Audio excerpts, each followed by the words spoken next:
Hi అండి. Veg biryani ఎలా చేసుకోవాలో చూద్దాం.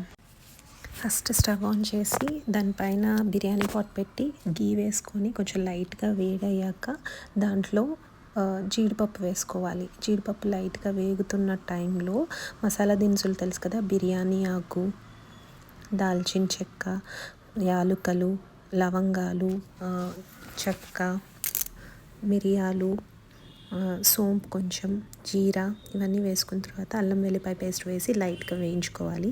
వేయించుకున్న తర్వాత మన వెజిటబుల్ ముక్కలు అన్నీ వేసుకోవాలి. వేసుకున్న తర్వాత కొంచెం లైట్గా వేగుతున్న టైంలో టొమాటో వేసుకోవాలి. ముందే టొమాటో వేసుకుంటే మెత్తపడిపోతాయండి. సో అందుకని నేను కొంచెం టమాటాలు అన్నీ వేగాక కొంచెం వేసుకున్నాను. వేసుకున్న తర్వాత కొంచెం లైట్గా వాటిని కలిపేసుకొని మూత పెట్టేసుకోవాలి. ఈ ముక్కలు వేగేలోపు ఒక 2 గ్లాసెస్ బాస్మతి రైస్ కడిగి నానబెట్టుకుంటానండి.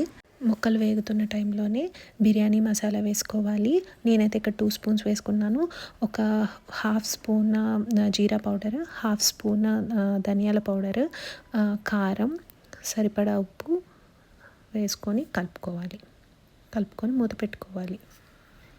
ఇక్కడ నేను 2 గ్లాసెస్ బాస్మతి రైస్కి 3 గ్లాసెస్ వాటర్ తీసుకున్నాను.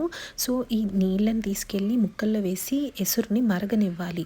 ఆ మరుగుతున్న టైంలో మనం హాఫ్ అన్ అవర్ నానబెట్టుకున్న 2 గ్లాసెస్ ఆఫ్ బాస్మతి రైస్ని వేసి ఆ ముక్కల్లో కొంచెం ఉప్పు అన్నీ సరిపడా ఉన్నాయో లేదో చూసుకొని మరగపెట్టుకొని స్టవ్ని మీడియం ఫ్లేమ్లో పెట్టుకొని 15 మినిట్స్ ఆ రైస్ని ఉడకనివ్వాలి. అంతే అండి, వెజ్ బిర్యానీ రెడీ. చాలా టేస్టీగా యమ్మీగా ఉంటుంది.